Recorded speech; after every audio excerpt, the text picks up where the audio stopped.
What's up, Chicago Bears fans? You are watching live on Second City Gridiron. This is going to be the T Formation conversation. I have a special guest in the house tonight, Mason West. Mason, what's up, brother? And not much. How you doing?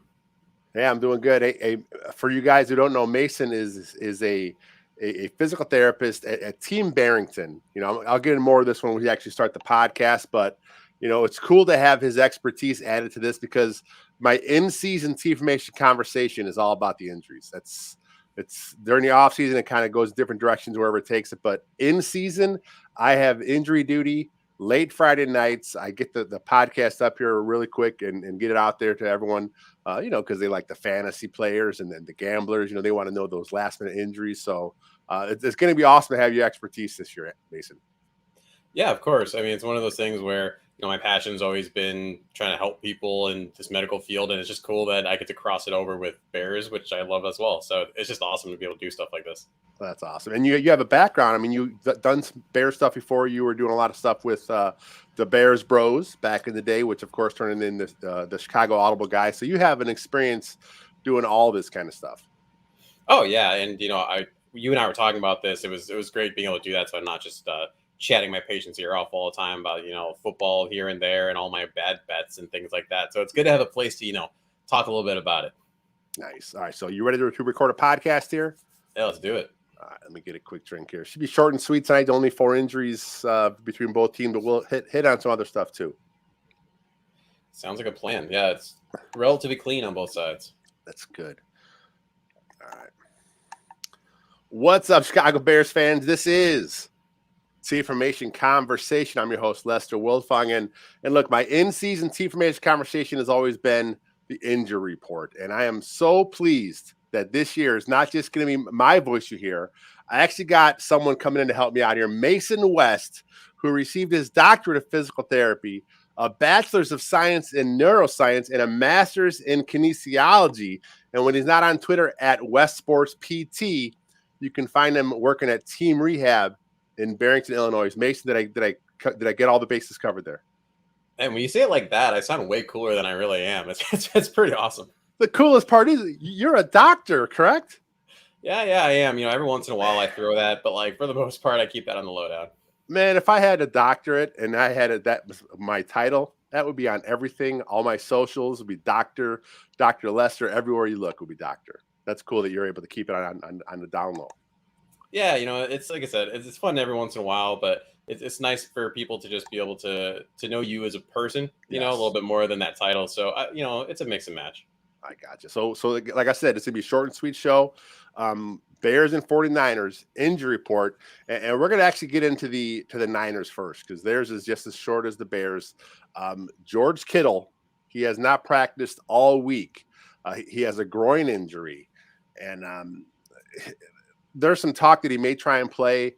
Some of the beat guys from San Fran said that, you know, they don't expect him to play. We're talking about a groin injury of a guy that has not been able to practice this whole week. From your expertise, what are your odds that you think he'll actually try and go with a groin injury? I would say it's like 70% likely he wouldn't play, 30% he would. The only reason, too, that it's even at 30% is just George Kittle. I mean, like he's done it before where he spends all week just chilling on the sideline, rehabbing, doing what he needs to do, and then he shows up in the game and actually participates. But, you know, when you're dealing with a groin like he is, when you miss as much time, it's hard to come back from. You need a lot of stability from that adductor muscle that comes up and attaches to that butt bone, you know, is the non-fancy way to say it. And every little thing he does, and he's such a grinder, you know, his blocking is so important in that offense. And you can't plant your leg well and you can't drive off it if you have that groin injury, even if it's as low as a grade 1 or 2. So even if he could play, you're just better off letting some of the other tight ends do that grunt work and trying to fight for another day because the 49ers have, you know, a whole season ahead of them with a little more aspirations than some of the other teams. Yeah, I mean, this is the team that was in the NFC title game last year. George Kittle is, in my opinion, he's the best all-around tight end in the game today. And he had a calf injury last year that kind of helped him that he was in and out from. So I'm with you. I think he should probably take a break this week, especially as Bears fans. Take a break, stay out there. And the Niners have one more injury. Daniel Brunskill, offensive lineman, hamstring. He's definitely ruled out right now. But I don't think he was a starter. I think he was more of a reserve this year. I know he has some starting experience, but he was not counted on as to be one of the guys that was going to start for San Fran.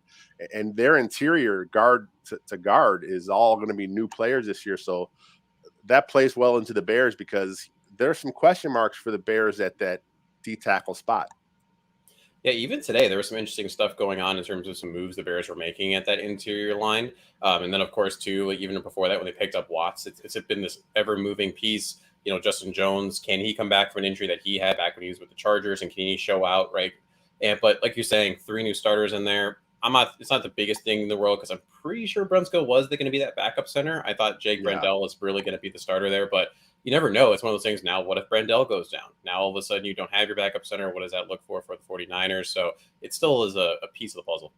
It is a piece of the puzzle. Like I said, he had a starting experience. I think he started all 17 games last year for the Niners. So, it's a guy who has, starting capabilities out. That's good news for Bears fans, but that's it for the Niners. I mean, that's pretty much all they got. So the Bears moved over to the Bears. Again, just as short and sweet as it is with San Fran. Dominique Robinson, defensive end, has a knee. He's questionable. Velus Jones Jr., wideout rookie, hamstring. He is doubtful. Here's another guy. He has not practiced all week. And I wanted to ask you this. He technically practiced on Monday, and he had missed some time earlier in the preseason. And then Monday, of course, wasn't an official practice day because teams practice Wednesday through Friday. So they did talk about how Velus was out there. Mm-hmm. Do you think maybe he came back too early and that's why he couldn't practice the rest of the week? Yeah, that's what the sense I'm getting is just that, whether it's just him as a rookie, just rearing to go, new Bears coaches, you want to play with your shiny new toy, just came back a little too soon. I'm not saying he aggravated it by any means, but I think they realized, hey, we got to just let him relax. You can't rush a hamstring, especially for a guy like him. He's a pure speed guy, and he's a very straight line runner.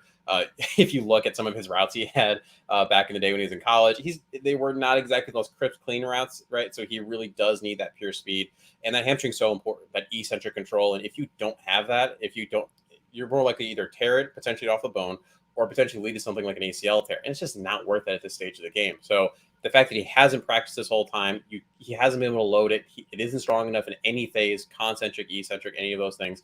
There's no way he's playing. It's just easier to just like let him chill. And really, I would think he's going to be out probably week 2 as well.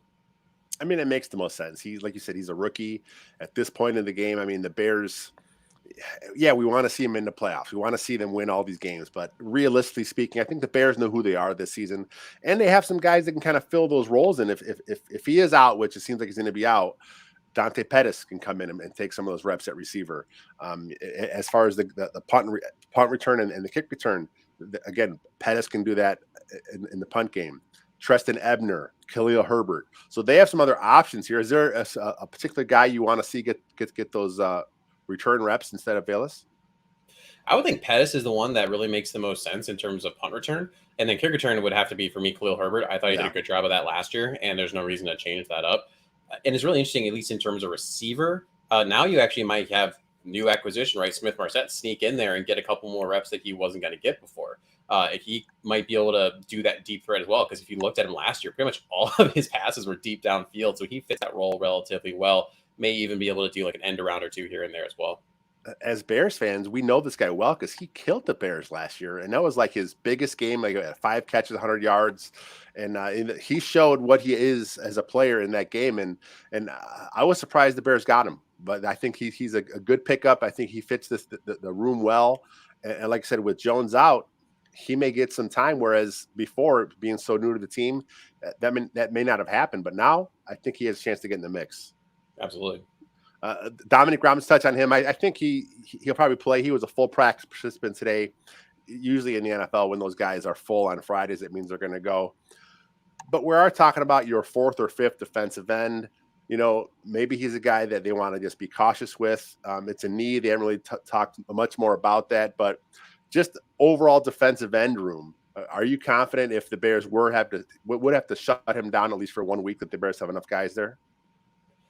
Like you said, luckily he's relatively far down that depth chart. We're not too worried about it. I was more excited about him just because of this raw talent that he has. It'd be really interesting. But you do if you get into some of those longer drives, right, where now Quinn does have to sit, Al-Qadim Muhammad does have to take a break here and there. Like, are you going to be able to rest those guys? Because I mean, Quinn's got to be on a degree of a snap count. He's not a spring chicken anymore. He can't be going the entire time. So you are put in a bit more of a predicament if he did have to sit. It's totally manageable. Like you could deal with it, but it would be still a problem. Real quick on Robinson, he went from quarterback, receiver, defensive end. That's a very weird a career path for a guy like that. And he's been working on changing his body over, and I think he's like 6'4", 6'5". He still has to add some more weight, but I think he has the speed, the athleticism to kind of come off the edge and give the Bears a little something there. But do you think he'll be able to add the bulk to hold up to the rigors of the NFL game? It seems like he's got the frame for it. You always look and you have the wide shoulders. Where do your hips stack? And so it just seems like he absolutely could. And he fits that mold that Eberflus is looking for. I mean, he's an athlete, and then you'll figure out the mass later. Yeah. That goes up down to the Bears training staff, but he should be able to. There's one more guy I want to talk about for the Bears. He's not on the injury report at all, but Lucas Patrick, the Bears signed him to be their center. He broke his thumb on his right hand. He's been practicing this whole week. Now, as a former offensive lineman myself, I understand when you play O-line, you're grabbing. It's not holding, it's grabbing. You're allowed to grab. So if he's able to play guard, which is what the Bears are kind of talking about right now, and he can grab, but they're not sure he can snap. Can you talk a little bit about the difference in what the actual thumb does there when you're snapping as far as grabbing jersey? Yeah, sure, absolutely. Well, first you have to look at the whole aspect that he needed the surgery in the first place. So likely that meant that either A, the break was pretty close to the joint, or B, that there was some tendon damage. So if there's tendon damage and they had to do any reattachment or anything of that nature, that's also going to slow that recovery, hence why he's still probably in the hard cast, and hence why you really can't use that thumb in the first place. Now, why do you need the thumb when you're snapping? The biggest thing is opposition. So that's when your thumb and your pinky come together, right? So if you do that little sign trying to touch them, you can't do that in a hard cast. Now, to try to imagine holding a football without being able to bring that thumb in, I mean, that's just asking for fumble city, like over and over and over again, right? You're getting jarred on the line. You got that nose tackle, whoever it might be, coming right at you. There's just no way you're going to be able to control the ball well. And that's the reason that's different in terms of just simply blocking like you would at a guard position is really you can still use the wrist and contort it in a way, even with that hard cast on, that you're going to be able to use the rest of the fingers and get underneath the pad. And you don't really need the thumb. The thumb just has to be able to sit in that extended position. It doesn't have to come out and across like it would be if you're snapping the ball. That's awesome. I never thought of it that way. I mean, like I said, I'm just a dumb old lineman. I just understand you want to grab in there, but yeah, I mean, it makes sense. I never thought about as far as the fumble part of it. If you can't grip the football properly, then what the hell are they doing here? So let's say Patrick is okay to play. He's not able to snap. What do you want to see him do? Do you want to see him slide him into right guard, put Tevin Jenkins to the bench? I mean, what do you think the Bears should do there? I think should and would are two different things. Yeah. I think you should have Patrick on the sideline as your backup interior. Yes. Right. You should let him be the guy if something happens, whether it's an injury, whether it's maybe Musford it just gets blown off the ball too many times. He's there, and because he can talk, right? He can be a coach on the sideline for these guys. The thing that stinks is we've seen the saga over the summer with Jenkins. Clearly, there was a confidence issue, communication issues, all those things. How does that play out if now you say, hey, Tevin, I know you busted your butt. You found a home at right guard. Now I need you to take a seat on the side because we'd really rather just have Patrick out there, or we'd rather have Sam be the center essentially over you at guard. That's going to hit you right in the confidence. And, you can say all you want to, hey, buck up. This is sports. You should be able to handle this. It's different. Every person handles these things differently. I don't blame Tevin at all for some of these things. I think you're playing with fire a little bit. And he was on a roll. I mean, he was doing pretty darn well in those last couple preseason games. So I think what you're losing long-term is more than what you might be losing a little bit if you have Patrick not starting this week. Perfectly said. I feel the same way. I think at this point with Tevin Jenkins, he's not perfect. He's not clean in those games in preseason, but you see the potential there at guard. And I would hate to see that go to the bench. Like you said, the confidence level, I mean, who knows? Maybe behind the scenes, this is something they've talked about this whole time. Maybe this is something that's been in his head, for weeks now, where he's expecting this to happen if he's not there. Because I mean, look, they gave Patrick, $4 million a year. I mean, he was one of their bigger money free agent signings. So they brought him in with the expectation he'll be the leader of that old line. So maybe this is kind of what they've talked about the whole time. But man, I'm with you, man. I want to see Tevin Jenkins mauling people. Oh, 100%. Right. I mean, like, I go back to like some of that tape he had at Oklahoma State, and he was just a mean dude. Just like that, had that nasty. And that's something that we talked about. I mean, it goes back to that 2018 playoff game with the Eagles where, Long was like, oh, we knew that we had them beat on the mentality side. We knew they were soft. And that's what we've been crying for so long on the line. Yeah. You have a guy that can do that. And so it's just been like a rough saga for him. And I just want him out there mauling people. Like you said, he's kind of showed some of that, the mentality. You want to see, it's football. Everyone wants the tough guy, but you know what? Not everyone can be coached the same way. I mean, it took him a while to get to where he's comfortable being a right guard. Whatever the reason was before, he got there, and he's there now. So I want to see him play. I want to see him start. But that's it, Mason. That's a quick injury report this week. I kind of like him. That means the Bears are healthy. But I kind of would like to talk to you a little more. So, but are you going to be able to come back on next week with me? Yeah, I got this. Like I said, this is fun. Whatever you need me, I got you. I mean, let's do it. Every Friday nights, 8:00. We'll set this up to go live. We can kind of do this, and we'll cut a quick podcast, and we'll get you out of here. Still time to do some nice Friday night stuff. Yeah, absolutely. In and out. All right, Mason. I appreciate it. Once again, make sure you guys all follow Mason on the Twitter. Right there it is, at West Sports PT. He is an awesome follow, Bears fans, NFL fans in general. Awesome follow. I've learned so much from him. He had a great thread about N'Keal Harry's injury a few weeks back. Just awesome stuff. Follow him. Follow me on Twitter at WilfongGR. Until next time, bear down, my friends. That's it, man. That's a good show. Nice, quick. Like 10 minutes? Yeah. Nice. I appreciate it. It's Friday night. There's not a lot of comments in here. We got one here. Think long term, man. With Senator Blutarski, he's kind of thinking the same wavelength as us. Long term, it's the best to keep Jenkins in there. Yeah, I would absolutely agree with that. Like we just said it a couple different ways here, but we're not looking for a Band-Aid right now. But the Bears aren't trying to get this win because they know that they need it for seeding for the playoffs. Yeah, develop. I'm with you there, but that's it. That's the show. I'm going to get us all out of here. I'm going to end the broadcast now. Boom.